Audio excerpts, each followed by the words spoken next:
Well, earlier today, the power players of New Jersey business gathered with Governor Christie in Newark to talk jobs at a forum. Senior political correspondent Michael Aaron was there. Rutgers Business School got a new look when it moved to this building in downtown Newark in 2009. Today, it played host to the governor, his top economic advisors, and 17 high-level corporate executives from companies like Bristol-Myers Squibb, Johnson & Johnson, Honeywell, Verizon, Kraft Foods, and Celgene, in a session moderated by Neil Cavuto of Fox Business News, a neighbor of Christie's in Mendham. Many have asked me, well, why are you here doing something with the governor of your fine state? And I said, I'm fair and balanced here. John Corzine never asked me. Verizon Chairman Dennis Bone said the tone of the business climate conversation is starting to change thanks to Christie, a point echoed by others. But the head of a pharmaceutical company said despite it being a great place to live, New Jersey is still a tough sell. I would love to bring more employees into the state, but it remains a very difficult place, too, from a tax structure, personal as well as business-wise. Very difficult to do that.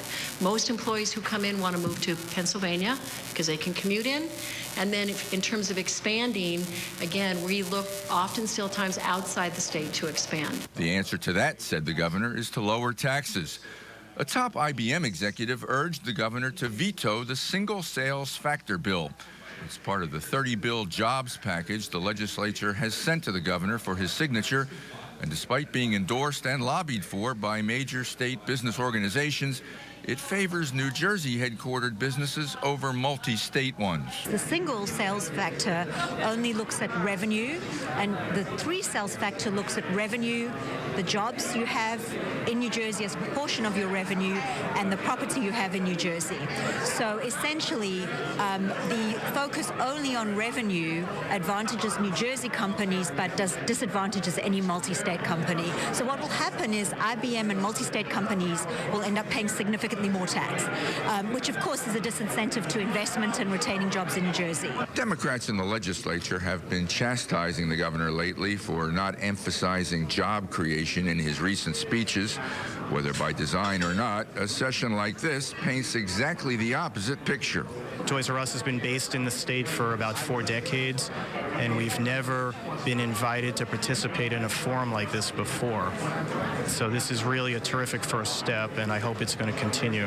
When I came in a year ago, they were arguing and threatening to close down the government in order to raise the marginal top income tax rate.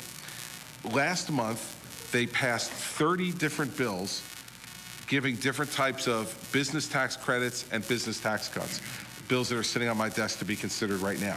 The Democratic legislature, on their own initiative, we've changed the conversation. And so I think they get it too, and I think, we'll come to an agreement of how to do it responsibly. The head of Revel Entertainment thanked Christie for helping restart his company's stalled Atlantic City casino project. The governor's office was incredibly responsive. Michael Aaron, NJN News, Newark.